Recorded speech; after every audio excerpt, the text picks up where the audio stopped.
Gloria al Señor, que el Señor me los bendiga, amados hermanos, y que la paz y la gloria de Dios los envuelvan y nos guíen a todos por el camino de la justicia.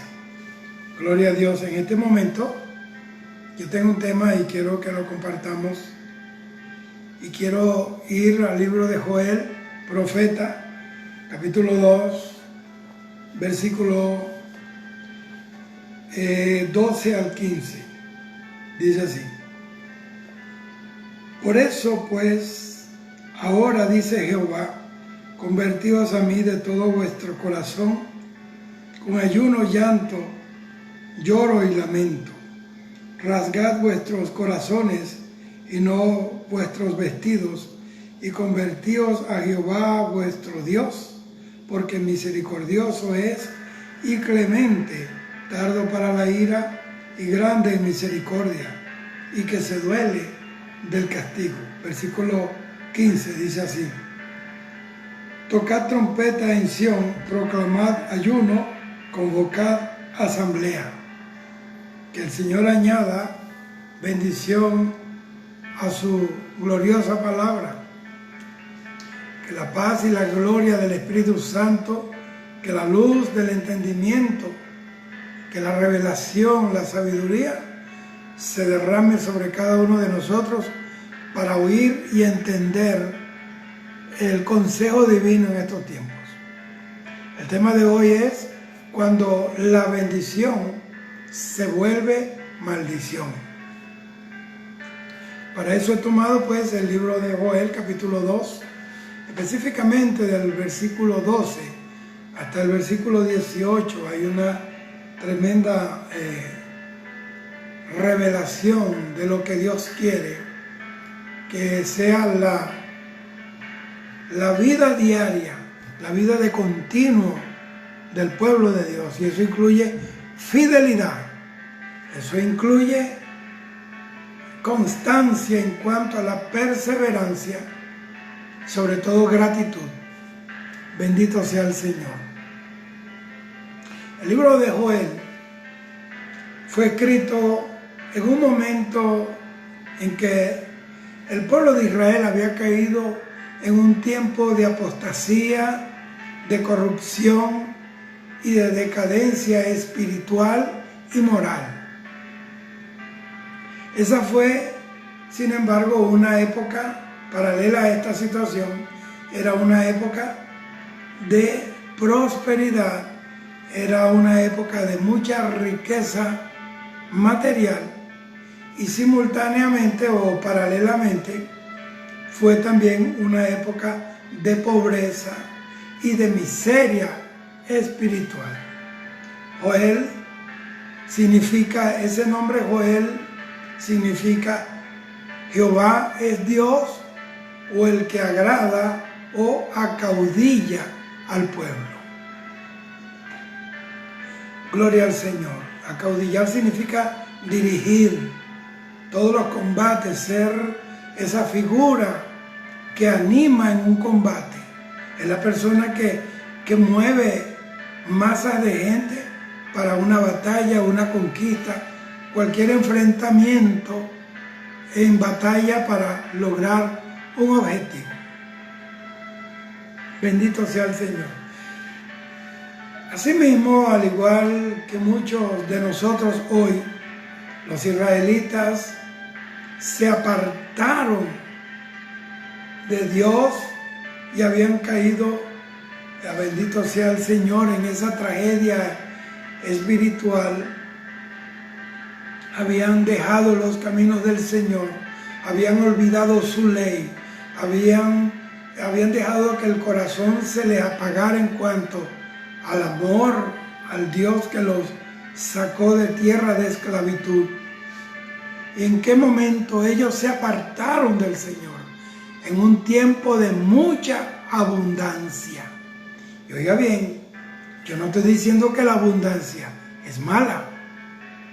Estoy diciendo que la abundancia puede ser un arma mortal para destruir a las personas que la reciben sin tener una preparación, digamos, espiritual, haber tenido un corazón con la suficiente madurez para poder manejar ese tiempo de prosperidad y poder digerir esa situación de abundancia, porque Dios es un Dios de bendición. La Biblia dice en Proverbios 22:4, riquezas, óigame bien, riquezas, honra y vida son la remuneración de la humildad y del temor de Dios, del temor de Jehová. Es decir, que cuando una persona es humilde, es fiel, y Dios pues lo premia con riquezas, con honra y con vida. Esas tres cosas se las dio el Señor a Salomón. Cuando le dijo a Salomón, ¿qué quiere que te dé? Y él pidió sabiduría. Dios le dio eso, más estas tres cosas añadidas. Entonces, para que usted vaya entendiendo que no es, mi trabajo aquí en esta hora no es abrirle o a fabricarle una carretera a la miseria, a la escasez y a la pobreza. No, yo estoy hablando de que tenemos que estar preparados, porque cuando llegue el momento en que Dios llene nuestras manos, que no se nos vacíe el corazón de su presencia.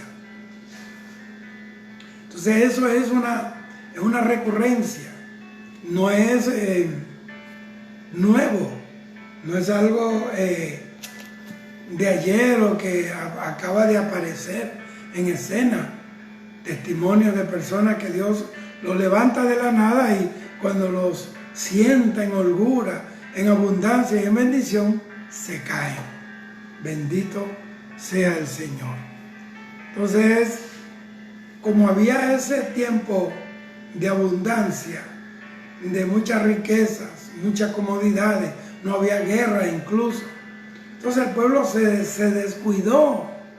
El pueblo de Israel se apagó y se sumergió en una vida de abundancia, de comodidades. Había paz en su frontera y por eso creyeron que no necesitaban a Dios. Y ese es un problema. Pero en medio de esa crisis espiritual, en medio de esas falencias peligrosas, el Señor en su misericordia, porque Dios es bueno, Dios siempre usará cualquier medio para hacer volver a su pueblo, a su redil, al temor a Dios. Entonces en ese tiempo, cuando Dios vio que su pueblo estaba sumergido en la indiferencia, en la apatía y en esa rebelión contra Dios, pues Él levanta a un profeta llamado Joel para entregarle un mensaje al pueblo de Israel con la finalidad de que el pueblo se volviera al Señor, se volvieran, aceptaran la corrección y volviera a brillar el temor de Dios y el pueblo de Israel adoptara su naturaleza por la cual Dios la había formado de la nada, que fuera sus testigos, que fuera esa lámpara a las naciones. Pero no, ellos se apagaron y Dios tuvo que levantar a Joel, profeta, y darle un mensaje de corrección al pueblo de Israel, pero esa corrección llevaba también sujeto a ese mensaje de corrección, de reprensión, un mensaje de esperanza para su pueblo. Porque eso se llama en teología soteria, es cuando un mensaje lleva exhortación, lleva reprensión, edificación y consuelo. Eso es el mensaje que Dios, el Señor, tiene estos elementos. Gloria al Señor. Ahora, no sabemos históricamente cuándo vivió Joel exactamente, ni tenemos muchos detalles acerca de la vida del profeta Joel ni tampoco de su familia. Sin embargo, la mayoría de los estudiosos de la palabra, de los estudiosos, los eruditos de las escrituras, en las escrituras, ellos creen que Joel debe haber vivido principalmente en el siglo VIII. Es que desde el siglo V hubo un tiempo de mucha bendición y prosperidad en Israel. Eso fue antes de Cristo, el siglo VIII antes de Cristo. 800 años antes que el Señor Jesús viniera. Y este profeta, él ejerció su tiempo de ministro de la profecía o profetizó en los tiempos del rey Usías, en el año 792 al 740 antes de Cristo. Le estoy dando estos detalles porque yo sé que hay personas que me ven y me oyen, que son estudiosos de la palabra y que son detallistas. Ellos apuntan, quieren amasar pues información para tener una claridad de cuanto al tema que estamos hablando.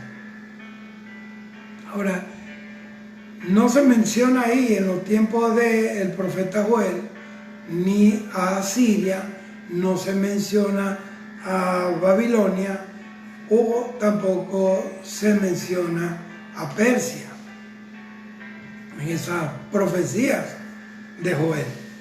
Entonces, desde el año 783 antes del Señor Jesucristo al 745 antes de Cristo, Asiria, óigame bien, Asiria estuvo en una decadencia, digamos, en un declive muy marcado, y Babilonia y Persia aún no habían avanzado, digamos, a la palestra o a la vanguardia de la historia, que se llegarían a perfilar o a aquilatar como potencias de aquellos tiempos. Entonces, esto significa, amados hermanos, que el profeta Joel vivió durante, digamos, el reinado dorado, la época dorada del reino del rey, valga la redundancia, Usías, que duró 52 años, pero fueron 52 años de abundancia, de riquezas, de paz. Y usted puede ver la historia de Usías, tiene que irse a Segunda de Crónicas, capítulo 26.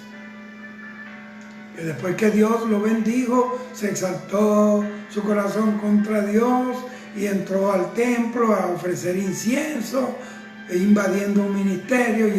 Y dice la Biblia, más cuando ya era fuerte, cuando ya era rico, Dios le había dado fama, bueno, le había hecho crecer y le había dado fama en sus días. Dice que cuando tuvo eso, su corazón se enalteció contra Dios para su propia ruina. Es que antes de la caída viene la altivez del espíritu y tiene que venir la altivez antes del quebrantamiento. Eso lo dice la palabra del Señor. Entonces, durante ese tiempo, el reinado de Usías fue de gran expansión en todas las áreas. Se desarrollaron, tuvieron músculos muy fuertes en todas las áreas. En cuanto a lo militar, dice la Biblia en Segunda de Crónicas, capítulo 26, que tuvo un gran ejército y tuvo máquinas inventadas por ingenieros para arrojar grandes saetas y piedras desde los baluartes, de los lugares altos contra los enemigos.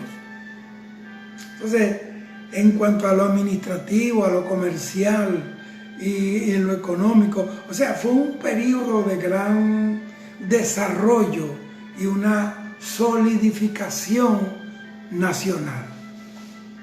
Fue un periodo de paz también, y había prosperidad, Solo la prosperidad, escúcheme bien, y los estudiantes de la palabra, la prosperidad que se vivió en los tiempos del rey Usías solamente fue superada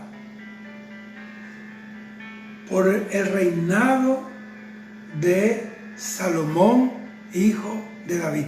Fue tan tremendo el reino de Dios, de Salomón, que Dios le entregó a Salomón, que el mismo Jesús lo pondera diciendo: ni los lirios, ni Moisés, ni Salomón con toda su gloria se vistió como uno de los lirios del campo. Es decir, que Jesús está diciendo que Salomón tuvo gloria. Y es que lo que yo acabo de leer en Proverbios 22:4, que dice que riqueza, honra, gloria y vida son la remuneración de Jehová Dios a los que le temen. Entonces, lo que pasa es que los tiempos de las vacas gordas, cuando vienen los tiempos de las vacas gordas, si primero vienen los tiempos de las vacas flacas, cuando lleguen los tiempos de la vaca gorda hay como más, digamos, más, la gente se vuelve más comedida, menos botarata, más cautelosa con los bienes que posee. Entonces, vino por causa de haberse olvidado del Señor, porque a Dios no se puede olvidar ni echar a un lado en los tiempos de la prosperidad y de la bendición material. Tampoco se puede echar a un lado cuando el tiempo de la crisis llega. Job, en su abundancia, alabó a Dios, y en su miseria, alabó a Dios.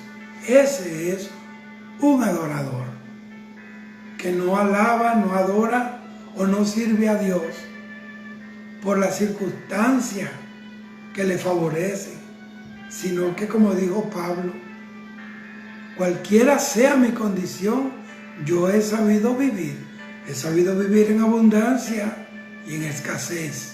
Bendito sea el Señor para siempre.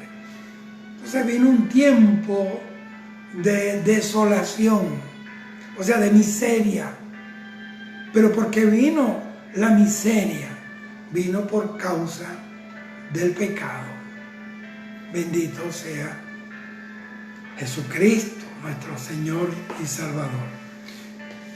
Si yo hago una pregunta. Hoy precisamente estuve haciendo unas compras en un lugar, y una persona que se acercó y me dio un testimonio de cómo él, no siendo creyente ni servidor de Jesucristo, pues él estaba en un tiempo de miseria, que ni zapatos tenía, que tenía que rellenarlo con servilletas los huecos. Y él allí se enfrascó en un clamor y dijo: bueno, Dios, si tú vives, si es verdad que tú existes, yo quiero que se acabe esta miseria. No pasó una semana, lo llamaron de una buena empresa y estuvo ganando mucho dinero, empresa americana. Pero después que el hombre comenzó a ganar, entonces le pasó lo que a Israel, comenzó a olvidarse de Dios y a ver más la gente que lo buscaba por lo que tenía, no por lo que él era. Y entonces dice que se gastó un dineral en un rato. Él era el rey, digamos, el papi rookie del barrio, porque tenía dinero ahí. Porque el que tiene algo no tiene que buscar amigos, ellos vienen solos. Y él es el más lindo, él es el más hermoso, él es el más guapo, él es el que más baila, él es la que está más bonita porque tiene dinero. Eso es lo que la gente que tiene riquezas, pero no tiene madurez y no tiene una visión clara de la vida, le gusta. Cambia piropos que le flirten por dinero. Dice que él, bueno, se gastó un dineral en cerveza, en el barrio y tal. Dice que al otro día se fue a las 5 de la mañana al trabajo y en el camino lo llamaron Y le dijeron, devuélvase que ya usted está cancelado. Entiéndase, cancelado aquí que está votado. Entonces, el hombre dice que se paró en el carrito que tenía a llorar y a pedirle perdón a Dios. Porque él entendió que ese cambio abrupto en su economía se debía a ese cambio abrupto de su fidelidad a Dios. Es proporcional. Lo que nos viene es proporcional a lo que nosotros hacemos. Es una ley, lo que el hombre siembra, recoge. Entonces, él clamó, dice que él iba por la carretera en su carro llorando y le pidió perdón a Dios. Dice que esas lágrimas le quemaban el rostro, que salían de adentro. Y dice que cuando iba por la carretera lo volvieron a llamar. ¿Sabe que íbamos a cancelar a 3 empleados? Bueno, cancelamos a 2 y uno no hubo que cancelarlo. Él se renunció para irse a Nueva York a trabajar.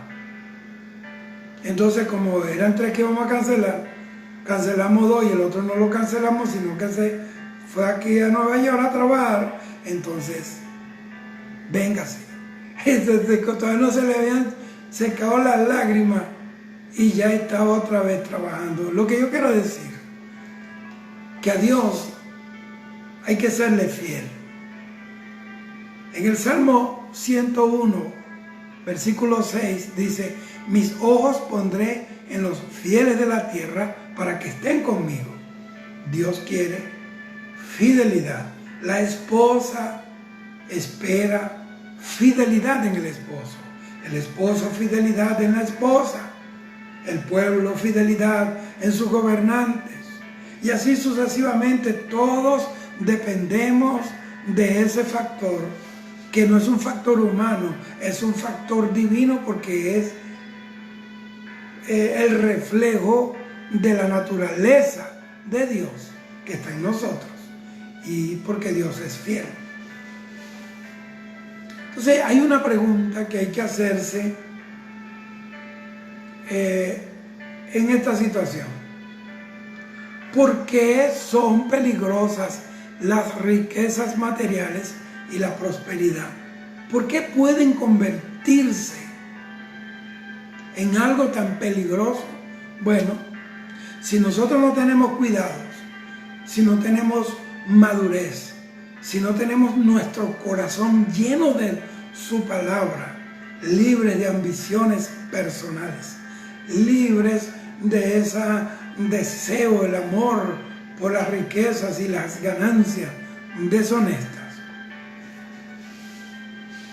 Si nosotros no tenemos cuidado en esos tiempos en que nos sonríe la vida, pero en realidad la vida no sonríe, el que nos sonríe es Dios.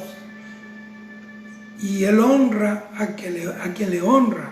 Entonces, si nosotros no tenemos cuidado de cómo andamos, de cómo respondemos a los favores de Dios en esos tiempos de prosperidad, nosotros podríamos caer ¿en qué? En el formalismo religioso. Óigame, formalismo religioso. Entonces cambiamos, enseguida cambiamos nuestra naturaleza. Yo le voy a decir, si hay alguien que, por ejemplo, era el que se encargaba de limpiar la congregación siempre y les daban un sueldo, si esa persona se entera que tiene $1 millón y lo va a buscar al banco y ya es millonaria, ya esa persona no va a volver a la iglesia a limpiarla. ¿Sabe por qué? Entonces contrata una empresa, una compañía de servicios de mantenimiento, de limpieza. Entonces eso va cambiando la gente. Si la satisfacción más grande que puede haber es poder servir a Dios con el corazón, con el espíritu, pero también con nuestras manos. Yo he disfrutado cuando he hecho un hueco en la tierra para clavar algo, para poner cabillas y cosas esas, para echar cemento y levantar columnas. Yo disfruto cuando he tenido que limpiar la iglesia, el templo, la congregación. Entonces, si no tenemos cuidado, entonces nuestro corazón se vuelve gris y se vuelve desconfiado.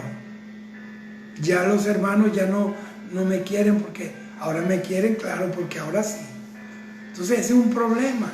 Tenemos que pedir a Dios que madure nuestros corazones, que nos dé esa capacidad de poder digerir la situación que nos toque vivir. Si es en abundancia, seamos fieles, no nos volvamos locos.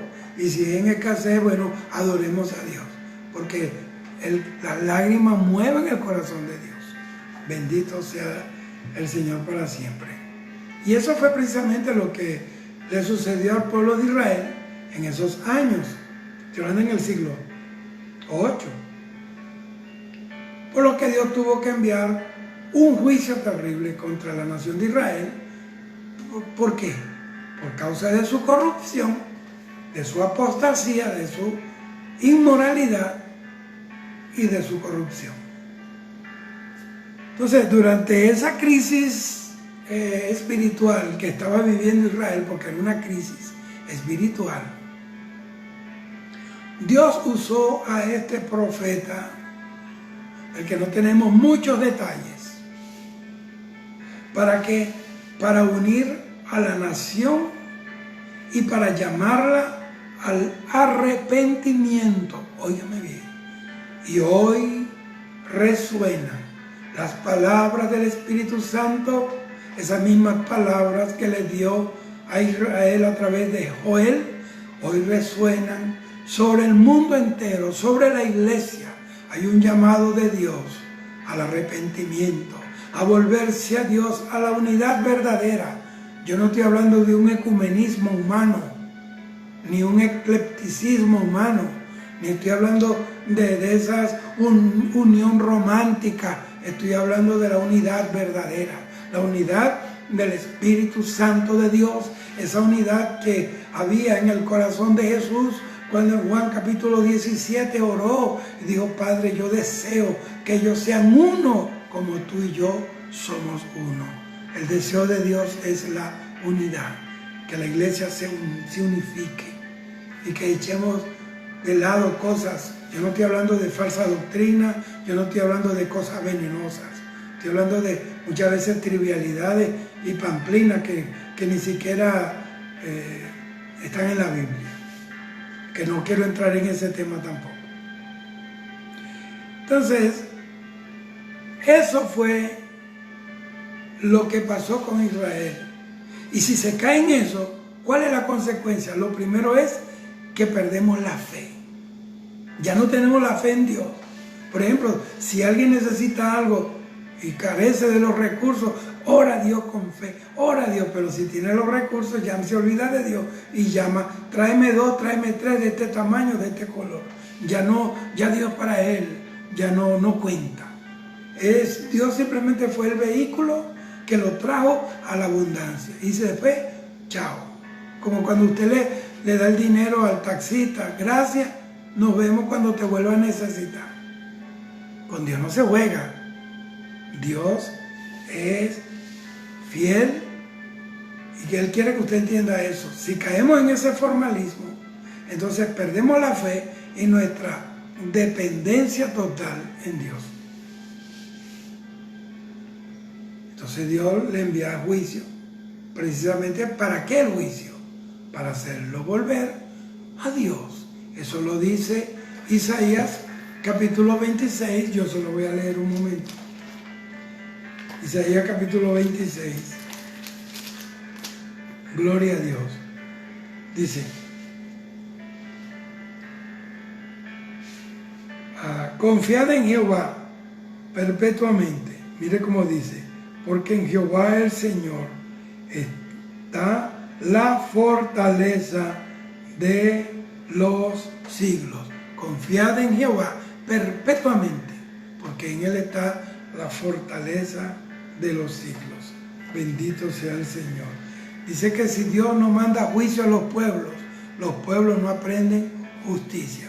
Lo dice Isaías, profeta también. Entonces, yo quiero que me vaya atendiendo porque yo sé que esto va a ser de grande bendición para nosotros. Sobre todo el venezolano que me está oyendo, sabe a lo que yo estoy hablando, sabe de lo que yo estoy hablando. Tenemos que buscar visión y decirle a Dios que nos vuelva al camino, bendito sea el Señor, porque viene una gloria y la gloria postrera será mayor que la primera. Entonces, el Señor durante esa crisis moral, crisis de fe, crisis espiritual, Dios levanta a este hombre para llamar al pueblo de Israel al arrepentimiento, y que le está diciendo también, con el llamado al arrepentimiento, le anuncia los juicios que van a venir de parte de Dios contra los enemigos de Israel, si Israel se pone bajo la mano poderosa de Dios y vuelve a su Señor. Entonces los enemigos de Israel serían los enemigos de Dios. Gloria al Señor. Entonces Joel capítulo 2, el versículo 12, donde dice: volveos a Jehová con todo vuestro corazón, con ayuno. Mire esto, ayuno, lloro y lamento. Son tres elementos que tienen que ser usados en los tiempos de crisis, en los tiempos donde nosotros podemos expresarle a Dios y demostrarle que estamos verdaderamente arrepentidos. Ayunar, óiganme, ayuno, llanto y lamento. Gloria al Señor. Entonces, allí nosotros podemos ver que Dios, en su infinito amor, su misericordia infinita, insta al pueblo de Israel a que regrese a Él. Entonces, después que exhortó a su pueblo Israel a través del profeta Joel, el Señor les dio una promesa maravillosa, tremenda promesa de restauración, que cuando se cumplieran los 70 años del cautiverio, iban a regresar a su tierra, iban a ser bendecidos y iban a tener una comunión con Dios, de tal manera que se volverían unos adoradores del Señor. Entonces la promesa era que iba a cambiar su estatus de exiliados, de expatriados, lo iba a cambiar. Dios hoy puede cambiar tu destino solo si hace una cosa: lo que Dios le exigió a Israel y a Judá a través del profeta Joel y de todos los profetas y del mismo Jesucristo: volvernos a Dios. Bendito. ¿Cuál es la consigna? Vuélvete en amistad con tu Hacedor. Porque si no le servimos a Cristo Jesús, no servimos al Evangelio del Señor, no vivimos la palabra, somos enemigos de Dios. Y el Señor está enojado, dice la Biblia, todos los días contra el impío y el pecador. Entonces, se lo voy a leer, Joel 2, del 12 al 18, que dice: por eso pues, ahora dice Jehová, convertíos a mí con todo vuestro corazón,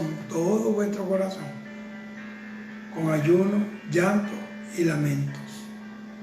Los cultos de oración hoy en día son los más escurridos que pueden haber. Ayuno, bueno, brillan por su ausencia. Son poca la gente que tienen sensibilidad espiritual, que llora con lágrimas ante el Señor por su familia, por su nación, por su pueblo. Gloria a Dios. Incluso por los enemigos. Dice: rasgad vuestro corazón y no vuestros vestidos. Convertíos a Jehová vuestro Dios, porque misericordioso y clemente es Jehová, tardo para la ira y grande en misericordia, y que se duele del castigo. Hay gente que piensa que Dios se frota las manos cuando los pueblos están en crisis. No, Él se duele del castigo, pero así como el Padre castiga a sus hijos que ama, el Señor también tiene que castigar las naciones. Tiene que castigarnos para que podamos reconocer que hay un Dios que está por encima de todo contexto humano y espiritual y está sentado en un trono alto y sublime y merece respeto y merece fidelidad. Gloria a Dios. Y dice así: ¿quién sabe si volverá y se arrepentirá y dejará bendición tras él? Esto es ofrenda y libación para Jehová vuestro Dios. Libación tiene que ver con pacto de paz a través de la sangre. Tocar trompeta en Sión, proclamad ayuno. Mira donde había que tocar trompeta, en Sión. Sión era el pueblo del Señor. Sión era Jerusalén. Sión es Israel completa. Entonces allí había que tocar trompeta. Y es por eso, si alguien hoy, el mundo necesita mensaje y predicamos en todo momento al mundo para que el mundo conozca a Dios, pero si alguien hoy necesita el toque de trompeta, si alguien necesita el mensaje de despertar, es la iglesia de Cristo, es el Sión de Dios hoy, junio 2020. Esté donde esté, en la nación que sea, necesitamos oír la trompeta de Dios. Bendito sea el Señor, bendito sea el Señor. Toca trompeta en Sión, proclamar ayuno. Mira lo que estaban proclamando, cosas que la gente no quiere oír, porque consideran que esto es algo anticuado, que es obsoleto, que ya es irrelevante, que ya no tiene ningún efecto, que es de gente, anticuada. Convocar asamblea, la reunión de la congregación, reunida al pueblo. Vea, Dios está llamando personas que llenas del Espíritu Santo que puedan hacer convocatorias, que puedan promover y provocar por el Espíritu de Dios la unidad del Espíritu en la iglesia, la unidad de los creyentes. Santificar la reunida al pueblo, santificar la reunión, juntar a los ancianos. Dios está llamando a los ancianos, no son los viejos, son la gente que tiene madurez espiritual. Dice, bendito sea, congregar a los niños. Los niños también tienen que estar bajo este llamamiento. Los niños hoy se están corrompiendo. Los niños hoy no parecen niños. Los niños hoy parecen unos monstruos. La mayoría, cómo hablan, la forma como se expresan, las cosas que se atreven a ver en la televisión, en los juegos, en el internet, en la internet. Todas esas cosas han mutado a los niños de su inocencia a personas que no son, que son personas que deben preocupar.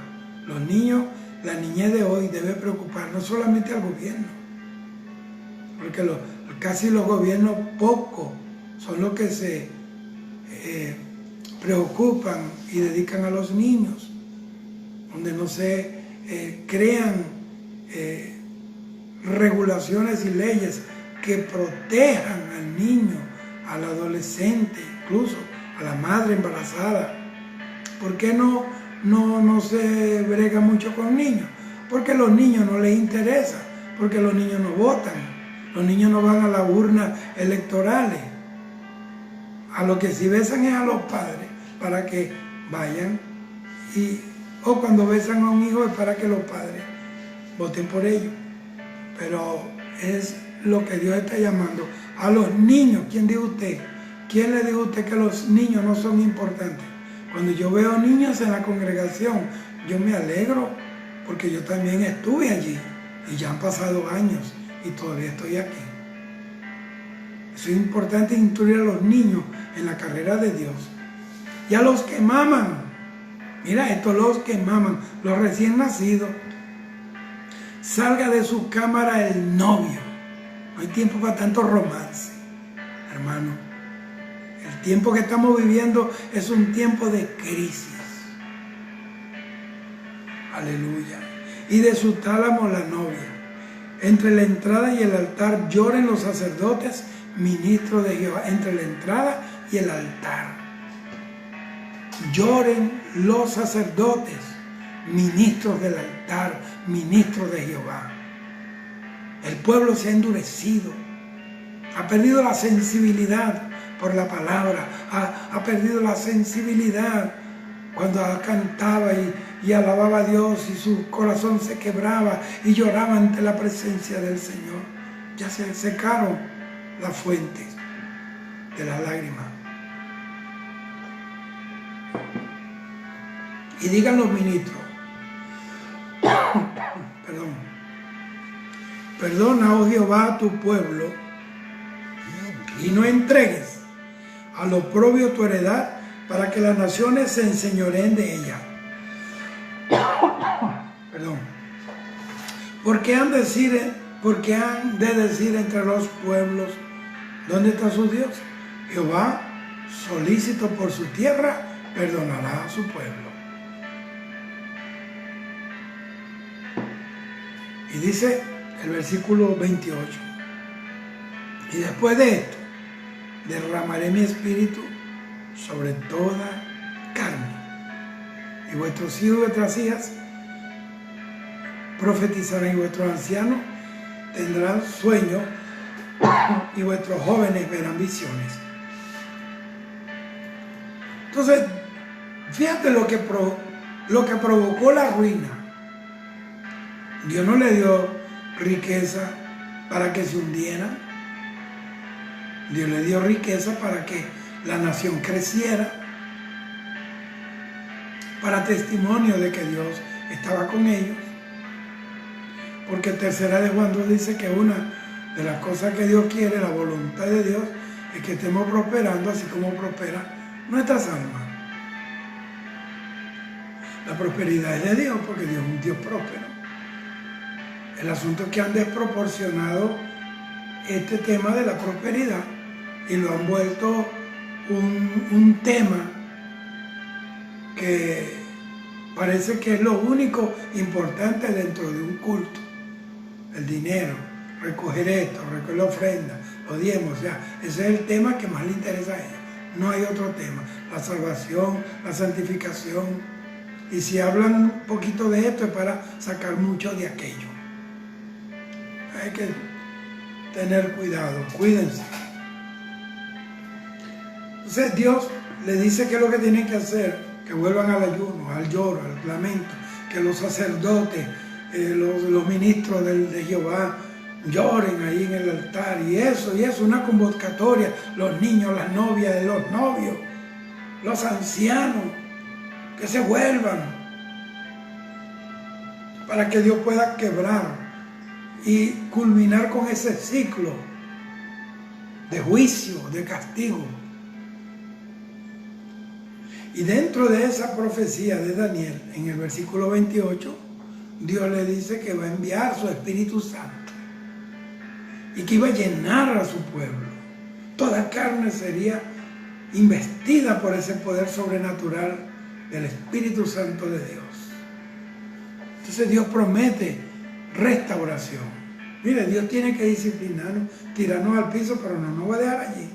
Después que nosotros nos arrepentimos de corazón, nos volvemos al Señor de corazón, entonces Él nos perdona y nos restaura. Lo que pasó con Nabucodonosor, lo puso a comer paja por 7 años, pero después que Él vio arriba, dio la gloria a Dios, entonces Dios lo restauró, lo volvió a su trono. En Joel capítulo 3, versículo 1, dice así. Por eso atienda porque esta palabra es para nosotros hoy y lo necesito yo y lo necesitas tú.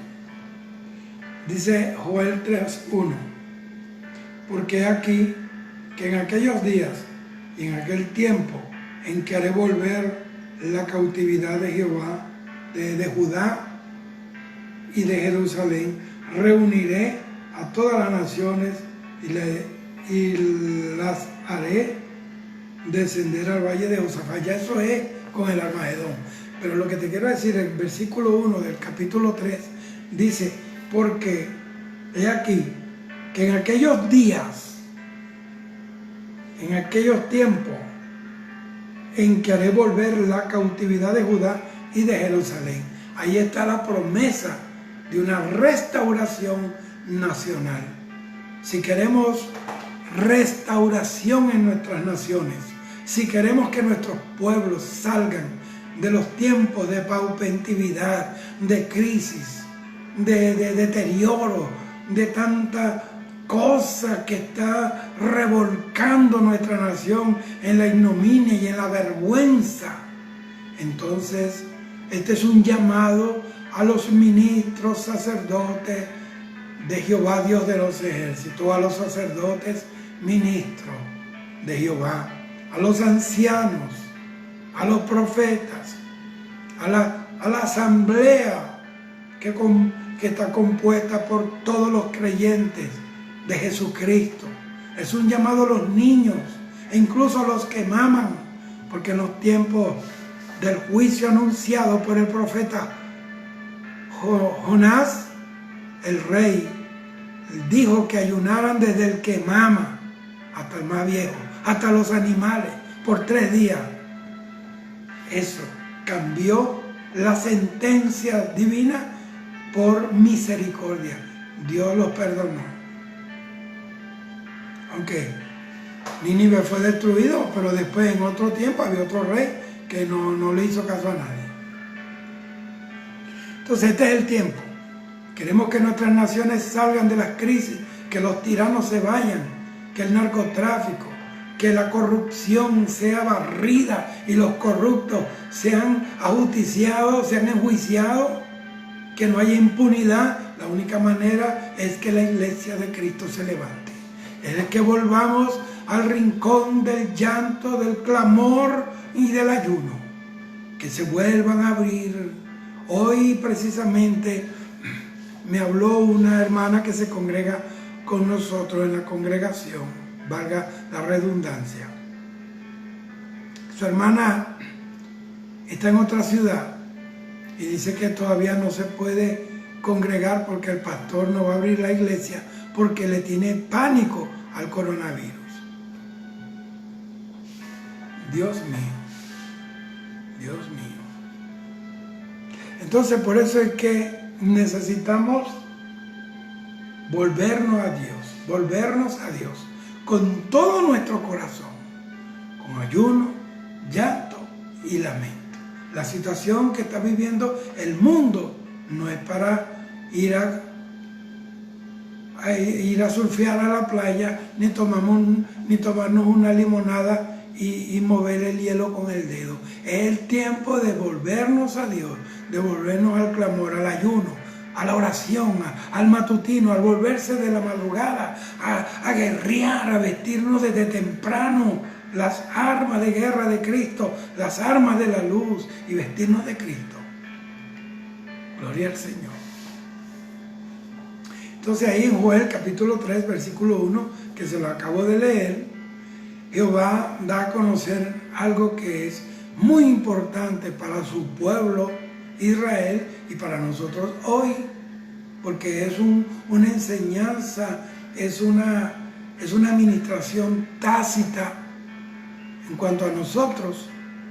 Entonces Él les anuncia que vendría un tiempo, estaban en una crisis fuerte, pero que vendría un tiempo en que Él iba a volver, Él iba a hacer volver la cautividad de Judá y de Jerusalén.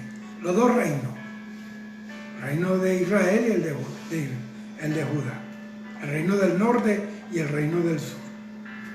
Ahora bien, todos aquellos que escuchaban esta profecía, ellos podrían preguntarse, pero ¿a qué cautividad se refiere este profeta loco? ¿De qué cautividad está hablando este profeta Joel? Óigame eso. Asiria, el reino que nació, esa cultura, ese reino enemigo de Israel y de Dios, que nació a la orilla del Éufrates, hoy lo que es Irak, Kuwait, esos lados, había llevado cautiva, óigame bien, las 10 tribus del reino del norte, que es el reino de Israel. Eso se le llevó a Siria. Eso fue en el año 721 a.C. Pero esta profecía se refiere al reino del sur, que es Judá. ¿Por qué? Porque ellos todavía no conocían lo que era el cautiverio. Por eso ellos no entendieron. Pues yo, ya va, pero ¿de qué cautiverio me está hablando? Si nosotros no estamos cautivos de nadie. En el tiempo de Joel, aún Jerusalén no había sido sitiada, no habían sido llevados cautivos a esos lugares geográficos donde están sus enemigos, ni se habían llevado a cabo las deportaciones babilónicas, que fueron 3. Entonces, años más tarde, ellos dijeron, yo no sé de qué habló este profeta, de qué me está hablando. La profecía es una noticia, es el periódico con fecha adelantada que Dios le entrega al profeta para leérselo al pueblo. Entonces más tarde, el rey Nabucodonosor, que hizo 3 deportaciones de los judíos a Babilonia, y la historia dice que después de las 3 deportaciones, fueron 3, el Señor hizo volver a su tierra, a su pueblo Israel, después de 70 años de cautiverio allá en Babilonia.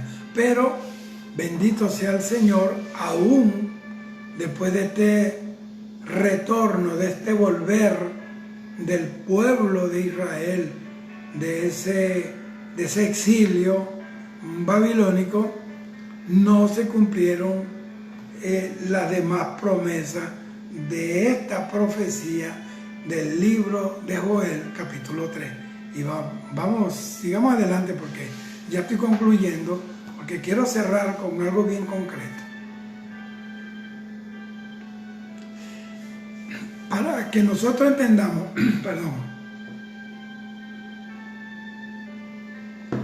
para que nosotros entendamos a qué cautividad se está refiriendo Dios a través del profeta Joel, de qué cautividad se está hablando allí, debemos notar o resaltar de una manera muy cuidadosa las palabras claves que están en el versículo 1 de Joel capítulo 3, donde dice, en aquellos días, allí, resalte el término aquellos días, y dice, y en aquel tiempo.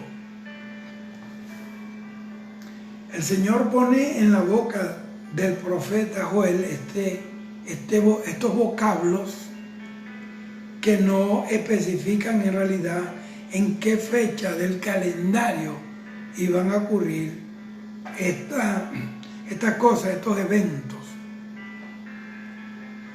Los judíos, mira cómo se van cumpliendo las cosas.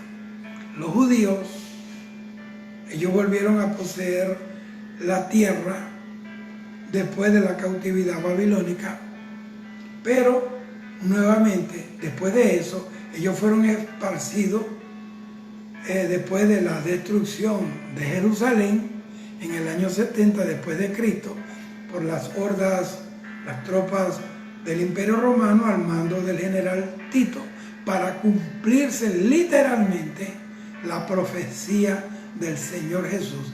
La Biblia habla de Apocalipsis que Jesús es el espíritu de la profecía, y Jesús lo dijo, no quedará piedra sobre piedra de este lugar. Y así fue. Derribaron el templo, piedra sobre piedra fue removida, se cumplió la palabra, claro, porque la dijo Jesús. Toda la palabra tiene que cumplirse. Nadie puede hacerle ediciones a la profecía. Lo que está escrito, escrito está y se va a cumplir. Si es Dios, si es palabra de Dios, se va a cumplir. Entonces, después del año 70 después de Cristo, los judíos fueron esparcidos y anduvieron sin patria. No tuvieron un lugar donde morar, un lugar fijo. ¿Por cuánto tiempo? Casi 2000 años. Entonces, fue en aquel glorioso día, mes y año, el 14 de mayo del año de 1948, 3 años después que terminó la Segunda Guerra Mundial, luego de aquel horrible y monstruoso holocausto de los judíos a través del loco de Hitler, su combo y los nazis. Fue a partir de ese momento, mayo 14, 1948, que Israel fue reconocido como una nación libre, soberana por las Naciones Unidas. Y los judíos volvieron una vez más a su tierra santa, a su tierra, y allí están, gloria a Dios por Israel, gloria al Señor por el pueblo bendito de Dios.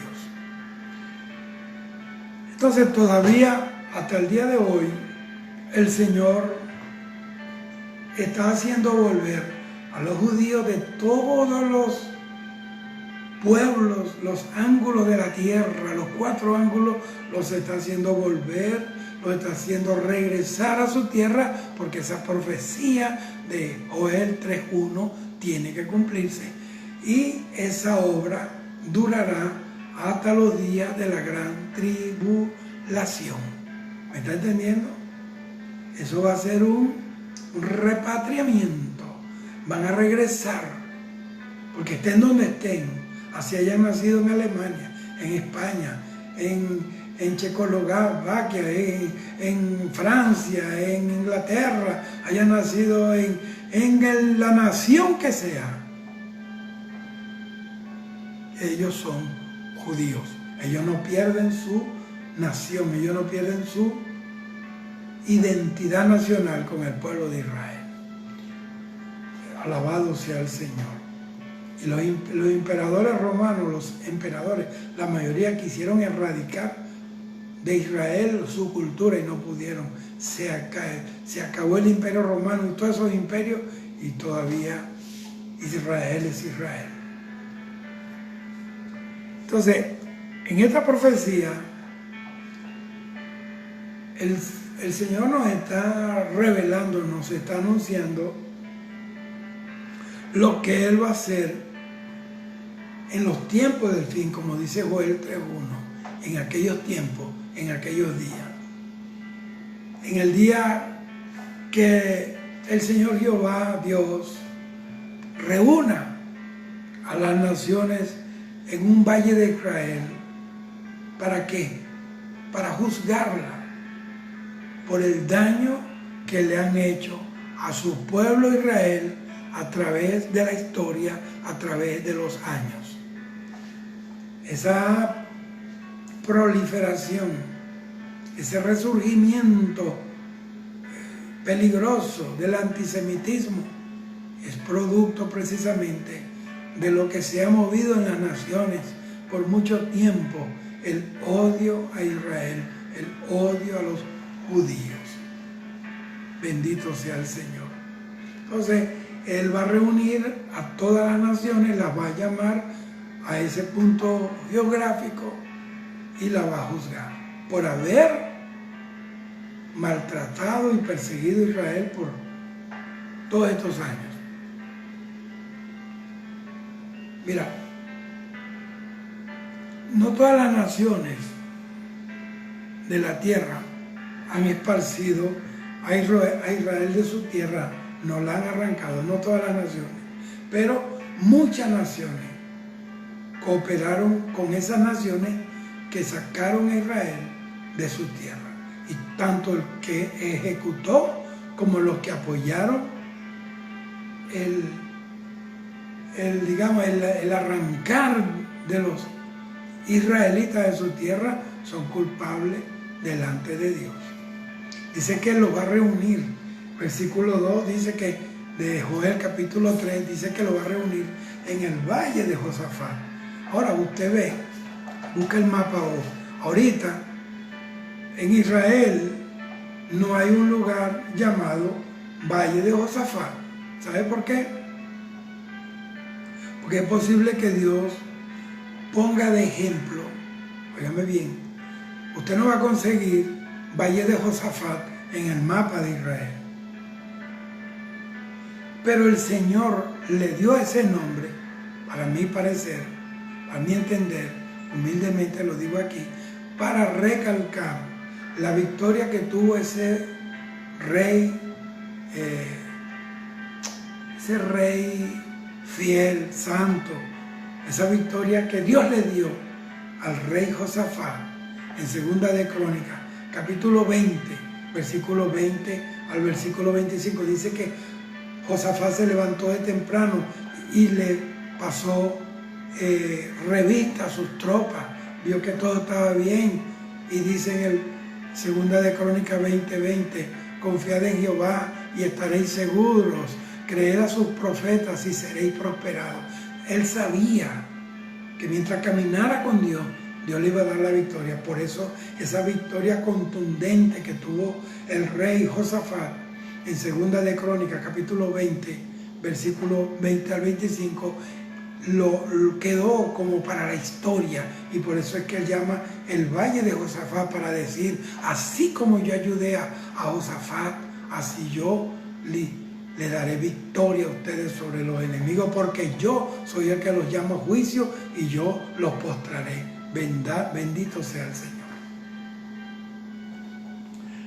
Ahora, también puede ser un nombre de un significado simbólico, porque, óigame, el nombre de Josafat significa Jehová juzga. Por eso también yo pienso que por una de esas dos razones, Jehová juzga, porque ahí es donde Él va a juzgar a las naciones. El versículo 9, Dios insta a que en las naciones se proclame guerra que las naciones van a levantar contra Él, contra Dios mismo. Entonces, esto viene siendo una convocatoria, una invitación a los ejércitos del mundo para poder ser juzgados en la batalla del día del Señor. Eso está Apocalipsis capítulo 16, versículos 16 y 17. Se lo voy a leer porque usted no se vaya a ningún lado. Apocalipsis capítulo 16, versículos 16 y 17 dice así. Y los reunió, oiga bien, en el lugar que en hebreo se llama Armagedón. El séptimo ángel derramó su copa por el aire y salió una gran voz del templo del cielo, del trono, diciendo: hecho está, hecho está. Óigame. También en el Salmo capítulo 2, es un salmo profético, está hablando de la guerra de Armagedón. Esa es la guerra del valle de Josafat. Entonces, Armagedón también significa lugar del degüello, lugar de tropa, pero también significa lugar del degüello. Entonces las naciones van a pelear contra el Cordero, pero ¿qué dice la Biblia? Mire, ya tiene el pueblo de Dios sabe lo que va a pasar en esa batalla. Pelearán con el Cordero y dice, y el Cordero los vencerá. Gloria al Señor. El versículo 10, allí nos habla de la carrera bélica, esa carrera armamentista que los gobiernos del mundo van a implementar para poder ir confiados en sus propias armas contra el pueblo de Dios en aquel día del valle de Josafat, donde serán reunidos allí. los pueblos. Isaías mismo, el profeta, él anunció que vendría un tiempo en que las naciones iban a volver sus armas de guerra en herramienta para trabajar la tierra, o sea, para hacer un trabajo común, se van a unir para trabajar la tierra. Gloria al Señor. Pero antes de que eso suceda, antes que haya esa conversión de armas de muerte, armas de guerra, por herramientas de trabajo de la tierra, antes de eso va a ocurrir esa guerra, va a ocurrir lo opuesto, la guerra. La gente se van a armar y van a ir a la guerra, y ahí van a ser derrotados. Pero luego se van a tomar las herramientas de trabajo como materia prima para las armas que van a usar en aquel día. Fíjense cómo cambian los panoramas. Dios dice que van a convertir las armas en reja de arado, en hoces, pero también antes de eso van a convertir las rejas de arado en espadas, en lanzas y en armamento de guerra. En el versículo 13 se utilizan figuras simbólicas que también aparecen en el libro de Apocalipsis. Fíjense, hay un concierto entre este libro en cuanto a la simbología y los símbolos del libro de Apocalipsis. Por lo menos la hoz y la mies. La hoz representa el juicio de Dios, pero la mies, que está madura, habla de las naciones que habían llegado al clímax, al colmo, a la plenitud de su pecado. Ya habían madurado en el pecar y en la maldad. Habían cogido fuerza en el pecado. Entonces, así como Dios esperó que el pecador llegara a su límite en la tierra de Canaán antes de expulsarla de delante de Israel, porque el Señor esperó. Si ese pueblo cananeo, los cananeos que estaban ahí, se hubieran convertido al Señor, el Señor no los hubiera expulsado. Pero los expulsó porque el Señor esperó y entendió que ese pueblo estaba pagano y más bien era un peligro para la iglesia. Y lo que hizo fue echarlo fuera para la iglesia, pues, en la antigüedad de Israel. Vamos a decirlo, o perdóname el término, vamos a retomar el término para el pueblo de Israel. Porque sabía que ellos iban a ser una tentación y como lo fueron, un lazo. Israel se emparentó con esas naciones paganas. Y entonces vino los juicios por causa de eso, porque Dios quería un pueblo particular, quería un pueblo peculiar, quería un pueblo único, puro. Bendito sea el Señor. Entonces, Dios expulsó a esos pueblos por su pecado, para que el pueblo del Señor no se contaminara con su costumbre. Y así va a ser también con las naciones de este mundo hoy, en los tiempos del fin. Apocalipsis capítulo 14, versículo 14 al 20. No lo voy a leer porque usted lo va a leer, anote y estudie la palabra. Dice allí, multitudes en el valle de la decisión. ¿De qué decisión?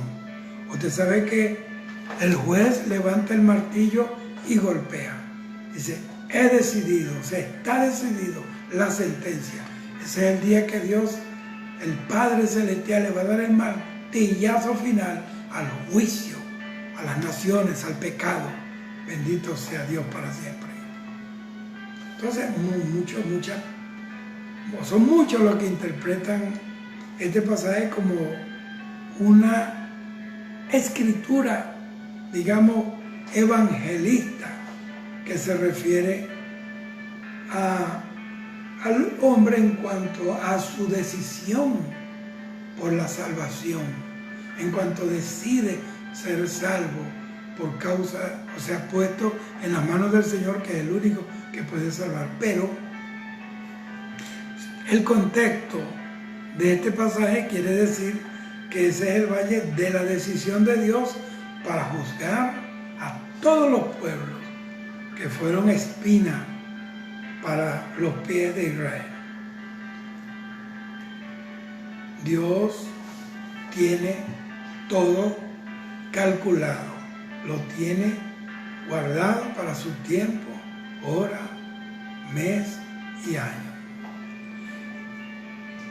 Entonces, aquí el profeta continúa su labor exhortándole de que recapacitaran y entendieran lo cerca que estaba ese día. Entonces nosotros debemos notar que a través de todas las escrituras aparecen declaraciones de la inminencia del día del juicio de Jehová, pero han pasado, ese es el problema, han pasado miles de años y aún no hemos visto el cumplimiento de esa promesa. Es que la gente se olvida de algo. Versículo 1 del capítulo 3 de Joel: en aquellos días, en aquel tiempo final, en estos días del fin. Por supuesto, la iglesia no va a estar aquí para eso. Nosotros vamos a estar en el cielo con el Señor. Bendito sea el Señor, para la gloria de su nombre. Pero esta profecía de Joel continúa hablando, continúa sonando en los aires, esperando y preparando a este tiempo, el pueblo de este tiempo, sobre todo la iglesia, que ese tiempo va a venir.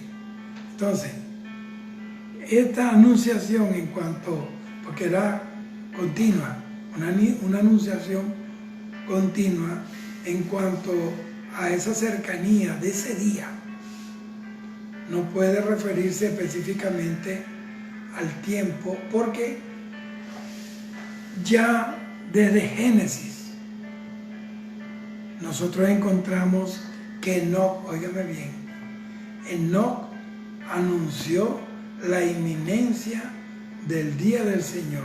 Lea Judá y usted verá.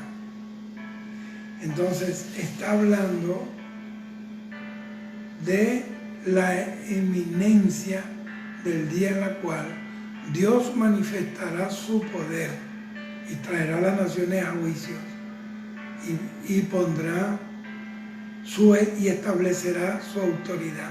Dice la Biblia en Zacarías 14: en aquel día será único Jehová y único su nombre. No va a haber otro Dios a quien invocar, solo Dios, el Dios de Israel. Entonces tiene que estar pendiente, porque esto se va a cumplir. Entonces está cercano ese día. Cuando se dice que el día está cerca, esto es una declaración desde el punto de vista de Dios, no del hombre. Un día para Dios pueden ser 1000 años. Ese es un punto de vista divino, no humano ni teológico. Para el Señor, como le dije, un día son como 1000 años, y 1000 años como un día. Entonces, después de la destrucción de los enemigos de Israel, porque allí van a comparecer todos, ahí va a estar Rusia, ahí va a estar Irán y todas las naciones del mundo, China, van a comparecer. El Señor va a establecer su reino y habrá prosperidad para su pueblo. Y nosotros reinaremos con Él. Como la esposa del Cordero, estaremos siempre con el Señor. Entonces, Joel, capítulo 13, el versículo 17 y 18 dice así: Y conoceréis que yo soy Jehová vuestro Dios, que habito en Sión, mi santo monte, y Jerusalén será santa. ¿Ve? Ahorita Jerusalén no es santa, es una tierra santa, pero hay pecado. Porque el Señor, dice la Biblia en Daniel, que va a erradicar el pecado, va a acabar con la iniquidad y va a establecer su reino de justicia y va a gobernar las naciones con cetro de hierro. O sea que no es que va a ser un dictador. ¿Y quién no quiere estar bajo el gobierno de Jesucristo? ¿Quién no quiere estar bajo el gobierno de Jesucristo?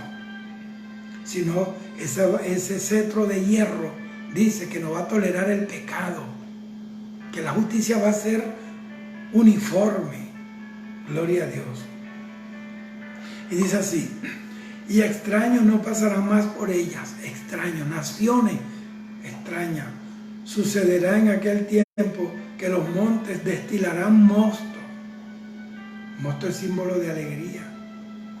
Y los collados fluirán leche. Y por todos los arroyos de Judá correrán aguas. Y mira lo que dice: y saldrá una fuente de la casa de Jehová y llegará el valle y regará el valle de Sitín. Dice: saldrá una fuente de la casa de Jehová. ¿Qué fuente? Vamos a ver. Ezequiel capítulo 47. Ahí habla de las aguas salutíferas que salían de debajo del umbral de la casa de Dios del lado derecho. Entonces ahí Dios le revela al sacerdote y profeta Ezequiel el tiempo futuro, y está hablando de ese templo. No es el templo de Jerusalén de sus tiempos, es el templo futuro que será levantado en estos tiempos que vienen nosotros, donde el Señor va a manifestar su gloria y va a reinar. Dice que debajo del umbral saldrá aguas salutíferas y que todo el que entre allí será sano, y que cuando las aguas entren y toquen la mar será sanada. Mire, no está hablando de aguas naturales, está hablando de la presencia del Espíritu Santo que correrá por el mundo entero. Pero ¿de dónde saldrá esa agua de salud? De debajo de la casa de Dios. Bendito sea el Señor. Dice, lea bien Ezequiel 47. Dice que las aguas salían de debajo del umbral de la casa de Dios, el templo. ¿Hacia dónde salían? Hacia el oriente. ¿Y por qué el oriente? ¿Por qué no el norte? ¿Por qué no el sur? El oriente porque es el punto cardinal profético. Escúcheme. Por eso el Señor dice que Él enviará, el Padre lo enviará a Él como un relámpago desde el oriente hasta el occidente. Vendrá por el oriente, eso lo dice la Biblia. Si usted quiere saber cómo van los acontecimientos, cómo se va desarrollando la maqueta profética de Dios, vea las noticias del oriente. Ese es el lugar donde se oye la voz del cumplimiento de la palabra de Dios. Ese río fluye ¿de dónde? De la presencia de Dios. Dice que Dios será el templo y Jesucristo la lumbrera. Pero entonces de la presencia del Señor fluye un río. Cuando el Señor hizo el mundo y puso el Edén, lo primero que hizo fue 4 ríos. Lo primero. Y dice la palabra de Dios que ese río que sale de debajo del umbral de la casa de Dios del templo, dice que le va a dar vida a las aguas de qué mar, del mar muerto. Por lo cual dice la Biblia que van a haber muchos peces para la gloria de Dios. Alabado sea el Señor. Entonces, esto está claro. Espero que usted haya entendido, porque este es el tiempo de los entendidos. Este es el tiempo de tomar estos temas y puntualizar estos mensajes, resaltarlos para elevar la iglesia del Señor a un nivel de tiempos apocalípticos. Estamos en los últimos tiempos. El tiempo es peligroso. El tiempo está atentando contra todo lo que se llama el movimiento de la obra del Señor a través de la iglesia. Todos los recursos humanos, humanistas, estadistas, toda esta, este panorama mundial está apuntando a que hay cañones disparando a la iglesia para derribarla, para detenerla y para destruirla. Ninguna de las tres cosas podrán tener efecto. Número uno, porque ninguna arma forjada contra nosotros prosperará. Número dos, porque la iglesia no se detiene, porque el que guía a la iglesia es el Espíritu Santo. Que se detuvo persona es otra cosa, pero la iglesia es el cuerpo de Cristo y un cuerpo no camina solo. La cabeza del cuerpo es Cristo y Cristo no se detiene. No será derribada y tampoco destruida, porque ni las puertas del infierno prevalecerán contra la iglesia. Ninguno de los imperios, desde el nacimiento de la iglesia, desde el imperio romano y todos estos enemigos de la iglesia, musulmanes y toda esta gente, han fracasado, porque la iglesia, la que han perseguido, no es otra que la novia del Cordero, que tiene la marca divina y tiene ya la asegurada divinamente su victoria, porque el Señor estaría con nosotros todos los días hasta el fin del mundo. Y Jesús lo dijo: todo poder me fue entregado por el Padre en el cielo y en la tierra, y ese poder yo lo doy a vosotros. Ahora andamos en el poder de un Cristo resucitado, exaltado a la diestra del Padre. Así que esto es para que le elevemos nuestro clamor a Dios, volvamos a esos tiempos de ayuno, de oración, de clamor, de santidad, de pureza. No volvamos a la palabra, porque solamente estamos esperando que nos saquen de esta tierra. Pronto las trompetas sonarán. Vamos a orar. Padre querido Dios, te doy gracias, Padre, por esta palabra. Ayúdanos a no serte infiel en los tiempos cuando estemos en abundancia. Y también, Señor, ayúdanos para los tiempos de crisis, de escasez. No reneguemos de ti, no blasfememos, sino que alabemos tu nombre. Por eso yo te pido, para que fluya, Señor, tu palabra como un río, como ese río que dice Ezequiel 47, ese río que sale de debajo del umbral de la casa de Dios. Que fluya ese río. Toca a mi hermano, toca a mi hermana, toca a las naciones, Padre mío. Liberta a las naciones, llama a los sacerdotes, a los ministros del altar, a la convocatoria, Señor. Suena la trompeta al pueblo, la nación, Señor, en el nombre de Cristo. Los niños, los jóvenes, los novios, las novias, los ancianos, Señor, Padre, trae un despertar, Señor, y que podamos correr a la luz de tu presencia, que tú puedas, Señor, libertar nuestros pueblos. Libera a las naciones que están bajo el yugo de las tinieblas y de la esclavitud del Espíritu. Señor, te lo pedimos en el nombre de Jesús. Y los que están enfermos, sánalos por el poder de tu palabra. Amén y amén. Que Dios les bendiga, amados hermanos. Seguimos acá. Sabemos que hay que aprovechar el tiempo. Ore, ayune, busque a Dios. Parece de madrugada, clame. Y usted verá cómo los enemigos van cayendo. van cayendo. Pero la fórmula es la que siempre ha habido: orar, guardarse para Dios, confiar en Dios. Él es nuestro varón de guerra, Él es nuestra victoria, nuestro estandarte. Él es Jehová Nisi, Él es Jehová Makadesh, Sabaoth, el ejército, el que viene a pelear por nosotros, es el que nos santifica. Dios les bendiga y Dios les guarde. Amén. Cuídense.